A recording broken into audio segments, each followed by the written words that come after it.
नमस्कार और जय हिंद दोस्तों, मैं रवि शर्मा आप लोगों का स्वागत करता हूं डेली डिफेंस डायलॉग के आज के हमारे इस सेशन में। दोस्तों आज के सेशन में हम बात करेंगे LCA तेजस प्रोग्राम और उसमें होने वाली डिलेज के बारे में,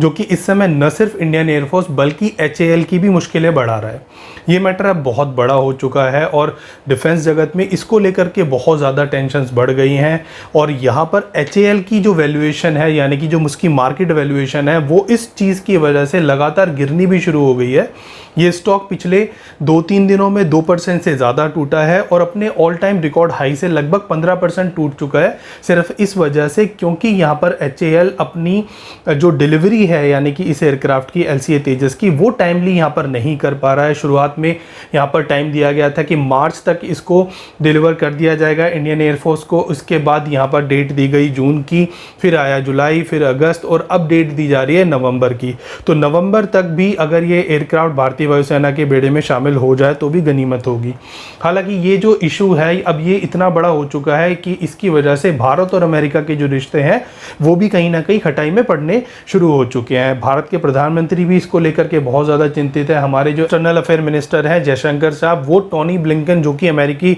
काउंटर पार्ट हैं उनके, तो उनके साथ ये मैटर कुछ आने वाले दिनों में उठाने वाले हैं। दरअसल इस एयरक्राफ्ट के अंदर अमेरिकी फर्म जनरल इलेक्ट्रिकल का इंजन GE404 यूज़ किया जाना है और इसी की सप्लाई यहाँ पर नहीं हो रही है, जिसकी वजह से इसकी प्रोडक्शन में यहाँ पर डिले देखने को मिल रहा है। जनरल इलेक्ट्रिकल्स का कहना है कि जो ग्लोबल सप्लाई चेन में इश्यूज हो रहे हैं यूक्रेन वॉर की वजह से और कुछ हद तक पेंडेमिक की वजह से भी, जो पीछे का बैकलॉग है उसकी वजह से यहाँ पर जो ग्लोबल सप्लाई चेन है वो रुकी हुई है और इसी वजह से इसकी इंजन में की जो मैन्युफैक्चरिंग है उसमें यहाँ पर लगातार डिले देखने को मिल रहा है। अब यहाँ पर जनरल इलेक्ट्रिकल्स को के साथ भारत ने 2021 में ही इसको लेकर के यहाँ पर एग्रीमेंट साइन कर लिया था और एक साल में लगभग 18 से लेकर के 19 इंजन तक भारत को इस फर्म को डिलीवर करने थे। बट अभी तक भी यहाँ पर एक भी इंजन नहीं आ पाया है इस साल में भी, जो कि लगभग 18 इंजन तो यहाँ पर डिलीवर करने ही थे, यहाँ पर भी एक भी इंजन नहीं आया है और सितंबर तक बताया जा रहा है कि केवल 2 इंजन ही यहाँ पर जनरल इलेक्ट्रिकल भारत को सप्लाई कर सकेगी।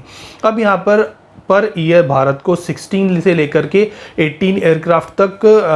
यहाँ पर HAL को डिलीवर करने हैं और विदाउट इंजन यहाँ पर किस तरह आने वाले दिनों में ये जो एयरक्राफ्ट हैं वो डिलीवर किए जाएंगे, एक बहुत बड़ा इशू है। हालांकि HAL के पास कुछ यहाँ पर स्पेयर इंजन्स हैं, क्योंकि हमेशा कुछ ना कुछ स्पेयर इंजन्स रखे जाते हैं, क्योंकि यहाँ पर LCA के जो पुराने वेरिएंट्स थे वहाँ के कुछ एक्स्ट्रा इंजन्स यहाँ पर बचे हुए हैं। उन इंजन्स को अब यहाँ पर यूज़ किए जाने के बारे में बात की जा रही है, बट ये एक टेम्परेरी सॉल्यूशन है, ना कि एक परमानेंट सॉल्यूशन, और ये एक बहुत बड़ा इशू अब बनता जा रहा है। अब यहाँ पर इंडियन एयरफोर्स, जो कि अपनी घटती हुई स्क्वाड्रन स्ट्रेंथ से वैसे ही बहुत ज़्यादा परेशान है, वो इस इशू की वजह से बहुत ज़्यादा इरिटेट भी होने लगी है और पिछले कुछ दिनों में इंडियन एयरफोर्स के काफ़ी सारे बड़े ऑफिशियल्स ने इसको लेकर के काफ़ी सारे मंचों पर बात भी की है। यहाँ पर मिनिस्ट्री ऑफ डिफेंस भी इस चीज़ को लेकर के HAL के साथ ऑलरेडी एक मीटिंग कर चुकी है, जहाँ पर HAL को मार्च 2025 तक 18 जेट डिलीवर करने के लिए कहा गया है। बट जिस तरह का यहाँ पर इंजन की डिलीवरी चल रही है और जिस तरह का पिछले कुछ सालों में GE का ट्रैक रिकॉर्ड रहा है, ऐसा लगता नहीं है कि मार्च 2025 तक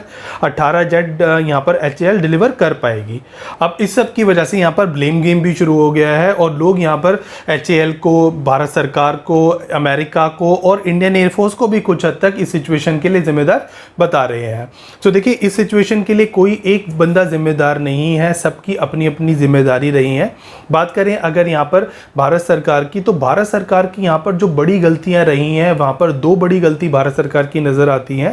पहला तो भारत सरकार ने जो हमारा कावेरी इंजन था, जो कि हम इंडिजिनियसली बना रहे थे, हालांकि बहुत ज़्यादा मनी उसके ऊपर स्पेंड की जा चुकी थी, बट भारत सरकार को फिर भी उस इंजन को यहाँ पर पुश देना चाहिए था। उस प्रोग्राम को 2014 में जिसको अबेंडन कर दिया गया, उसको वहाँ पर अबेंडन ना करते हुए उसमें कॉन्टीन्यूसली काम यहाँ पर करते रहना चाहिए था। फंड्स जो कि पहले ही हमने बहुत बड़ा अमाउंट लगा दिया था, तो अगर एक्स्ट्रा फंड्स वहाँ पर कुछ जा रहे थे तो वहाँ पर उसको लगाना चाहिए था, क्योंकि कोई भी चीज़ इनिशियली बनने में उसको टाइम लगता है, पैसा भी लगता है। रिसर्च एंड डेवलपमेंट में कभी भी कोई फिक्स्ड कॉस्ट नहीं होती, कभी भी कोई इस तरह से अमाउंट सेट नहीं किया जा सकता कि इस रिसर्च में इतना अमाउंट जो है फिक्स करके दे दो, इसी में काम हो जाएगा, उससे ज़्यादा या कम भी लग सकता है। तो यहाँ पर भारत सरकार ने जो इस प्रोग्राम को, यानी कि कावेरी को, जो प्रोग्राम जेट इंजन हम भारत में बना रहे थे, उसको यहाँ पर पूरी तरह सपोर्ट नहीं किया। एक समय पे आके उन्होंने इस प्रोग्राम से अपने हाथ खींच लिए और ये एक बहुत बड़ी गलती थी। हालांकि आज के दिन पे कावेरी के ऊपर दोबारा से फोकस चला गया है, क्योंकि अगर जीई यहाँ पर ऑन टाइम इंजन प्रोड्यूस नहीं कर पाता तो भविष्य के लिए हमारे जो एमका प्रोजेक्ट है और एलसीए तेजस मार्क 2 है, उसके ऊपर भी यहाँ पर काले बादल छाल रहे हैं, क्योंकि यहाँ पर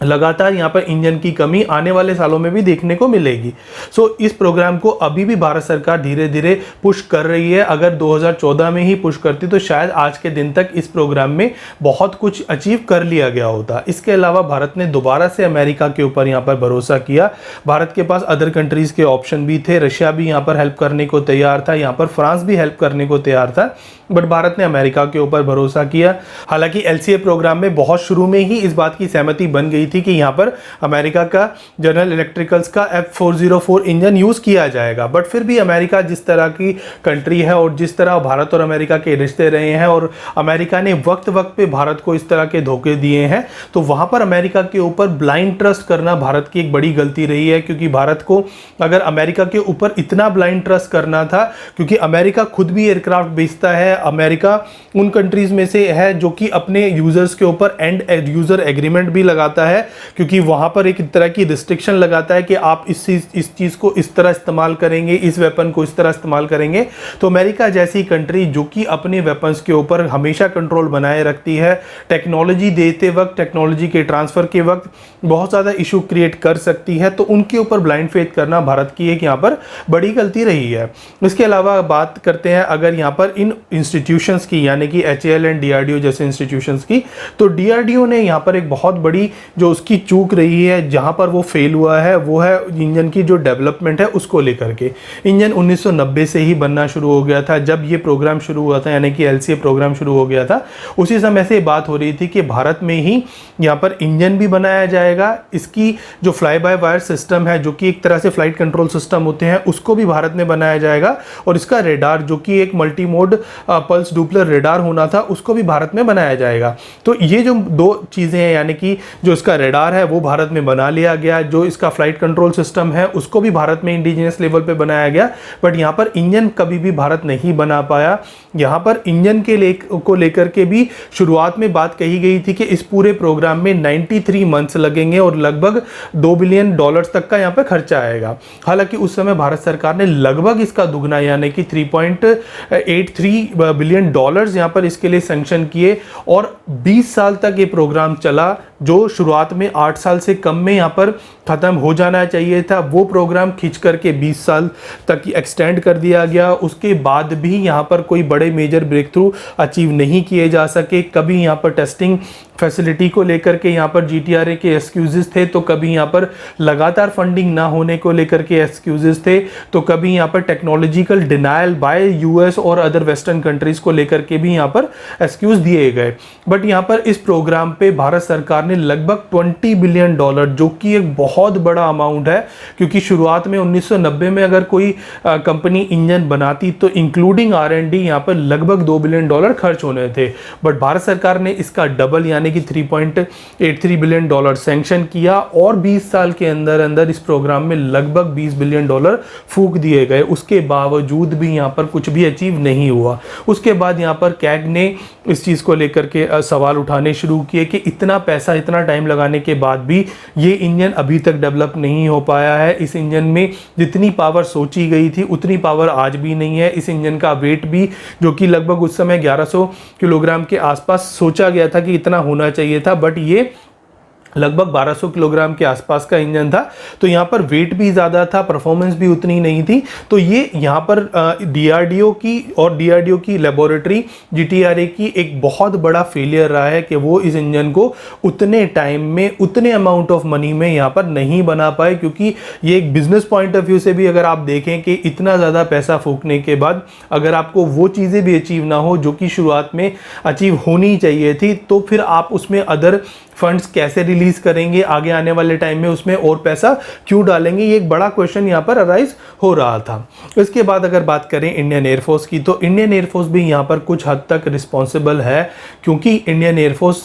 ने शुरुआत में अपने जो इंडिजीनियसली लेवल पर बिल्ट सिस्टम्स थे उनके ऊपर इतना भरोसा नहीं दिखाया। LCA तेजस को भी इंडियन एयरफोर्स लेने को तैयार नहीं थी, बट मोदी गवर्नमेंट आने के बाद और आत्मनिर्भर भारत के फोकस के बाद और इस चीज़ को रियलाइज़ करने के बाद कि भाई आने वाले दिनों में आपकी जो इंडस्ट्री है, आपकी जो लोकल मैन्युफैक्चरिंग है, वो ही आपको बचा सकती है, क्योंकि दुनिया ने ये रशिया यूक्रेन वॉर के समय में ये चीज़ को रियलाइज़ किया कि अगर आपकी डिफेंस इंडस्ट्री इतनी रोबस्ट नहीं है कि वो आपकी ज़रूरतों को पूरा कर सके, तो आप आने वाले दिनों में किसी भी वॉर को फाइट नहीं कर सकते। तो इस चीज़ के ऊपर फोकस करते हुए इंडियन एयरफोर्स अब LCA की तरफ शिफ्ट हुई है, बट इंडियन एयरफोर्स ने भी शुरुआत में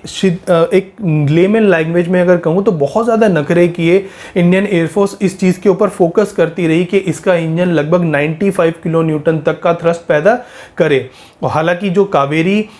जिस लेवल तक पहुंचा था वो लगभग 75 टू 78 किलो न्यूटन तक का थ्रस्ट वो उस समय पैदा कर रहा था, लगभग 2000 के आसपास, बट वहाँ पर इंडियन एयरफोर्स इसमें इंटरेस्टेड नहीं थी। आज के दिन में रफाल 78 किलो न्यूटन तक का थ्रस्ट पैदा करता है, बट इंडियन एयरफोर्स ने वहाँ पर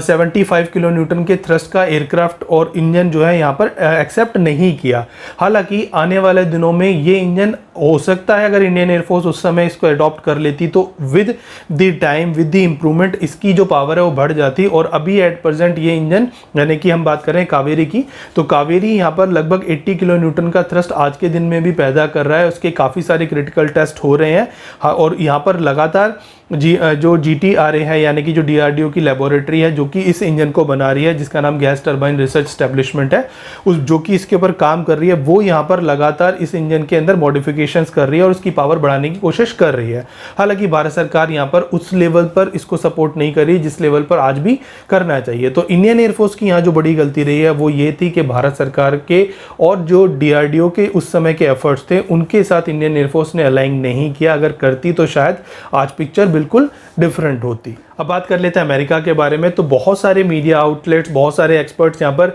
ये कह रहे हैं कि यहाँ पर अमेरिका डेलिबरेटेडली यहाँ पर इस इंजन को डिले कर रहा है। देखिए, अमेरिका और भारत के बीच में पिछले कुछ समय से काफ़ी सारे ऐसे इश्यूज अराइज हुए हैं जिसकी वजह से दोनों के जो रिश्ते हैं वो थोड़े हद तक खराब हुए हैं। अमेरिका यहाँ पर रशियन ऑयल जो कि भारत खरीद रहा है उसको लेकर के बहुत ज़्यादा खुश नहीं है। इसके अलावा भारत और अमेरिका के बीच में खालिस्तानी आतंकवादी पन्नू की जो किलिंग की यहाँ पर प्लॉट रचा गया था उसको लेकर के भी यहाँ पर बहुत ज़्यादा टसल दोनों देशों के बीच में देखने को मिला है। तो इन सब वजह से ही, और कुछ हद तक यहाँ पे ह्यूमन राइट जो अभी वायलेशंस अमेरिका कहता है कि भारत करता है JNK में या फिर माइनॉरिटीज़ को लेकर के, उसके बीच में भी यहाँ पर भारत और अमेरिका के बीच में कुछ यहाँ पर टसल्स देखने को मिले हैं। बट इस वजह से मुझे नहीं लगता यहाँ पर इंजन का डिले हो रहा है। जो जनरल इलेक्ट्रिकल्स ने यहाँ पर कुछ एक्सक्यूजेस दिए हैं वो लगता है कि ये जो एक्सक्यूजेस हैं उनमें कुछ दम है, जिसमें जो ग्लोबल सप्लाई चेन का जो इशू जनरल इलेक्ट्रिकल्स ने बताया है वो कुछ हद तक सही भी है, क्योंकि इस समय दुनिया भर की जो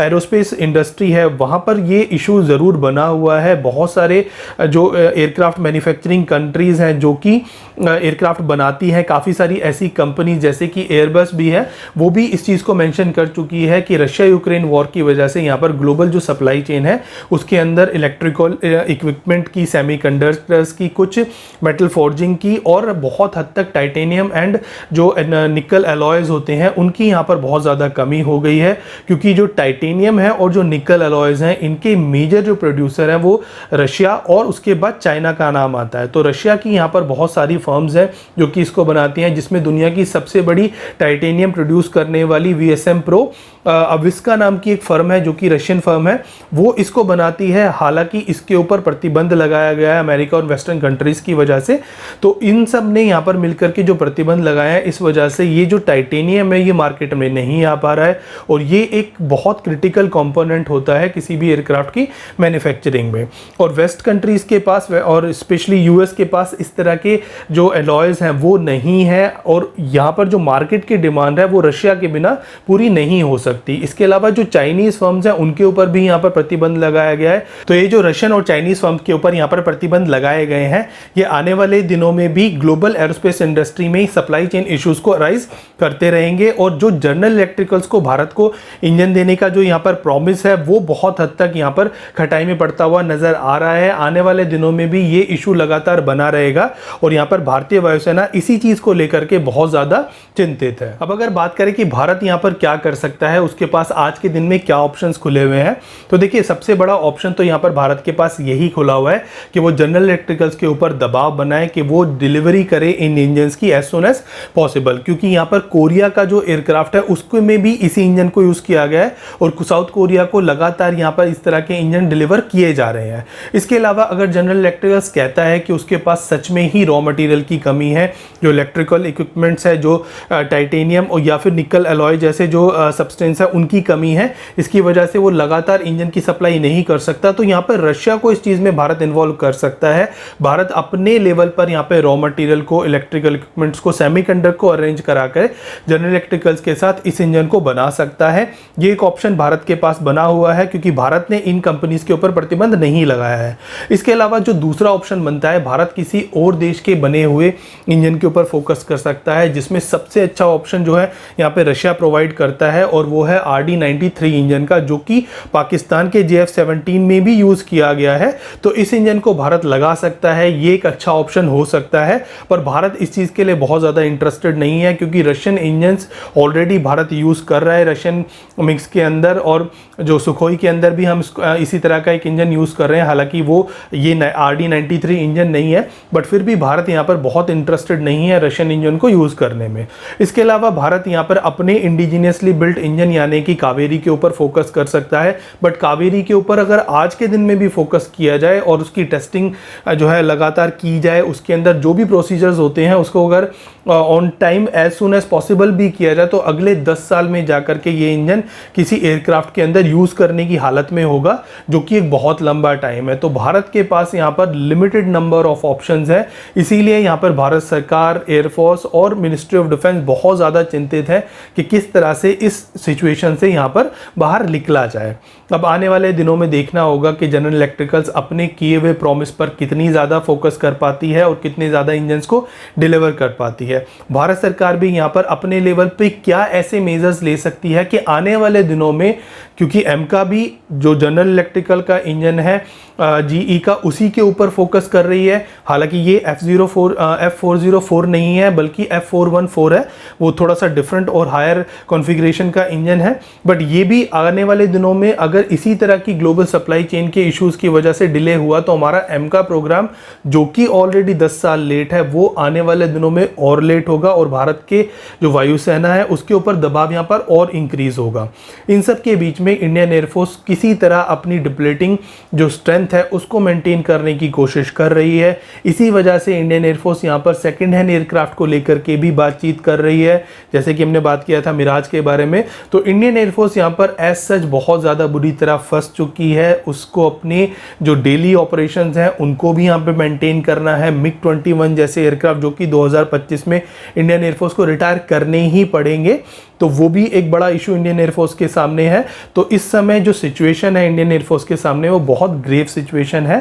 और इसीलिए भारत सरकार और सभी जो यहाँ पे संबंधित पक्ष हैं वो बहुत ज़्यादा चिंतित है। अब इस सेशन को हम यहीं एंड करते हैं, कल आपके सामने फिर हाजिर होंगे इसी तरह का एक और इंटरेस्टिंग टॉपिक लेकर के। तब तक आप देखते रहिए डेली डिफेंस डायलॉग। हमारे चैनल को लाइक कीजिए, सब्सक्राइब कीजिए और हाँ, बेल आइकन दबाना बिल्कुल भी ना भूलिएगा। तब तक के लिए जय हिंद।